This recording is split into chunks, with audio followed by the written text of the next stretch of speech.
तोच करत नाही, याला काय सांगितलं लक्षात आलं? बरेच वेळ असा ढळून येतं. काही माणसं काही बाबांच्या नादाला लागलेला 25, 30 वर्ष उलटून गेली, पण यांचा काय हरिपाठ पाठ झाला. कसं काय होईल? कारण बाबांनी सांगितलंच नाही. बरं बाबा तरी कसं काय सांगितलं? जर त्यांनी सांगितलं याने पाठ केला तर याच्या लक्षात येईल, त्याच्या पाठ नाही.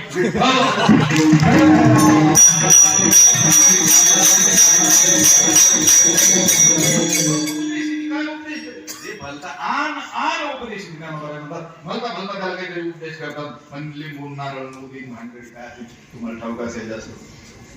आणि मग त्याला दुःख जाईल का त्याचं? नाही, पहिलं दुःख तर जाणारच नाही, पण या जणाला लागल्यामुळे गवत दुःख त्याला काय करावं लागेल? भोगावं लागेल. ठगली निश्चिती तैसी झाली, कसलं तरी झालं.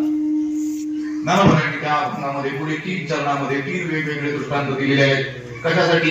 संत नसलेल्या व्यक्तीला संत समजून आपलं दुःख दूर करेल या आशेने जर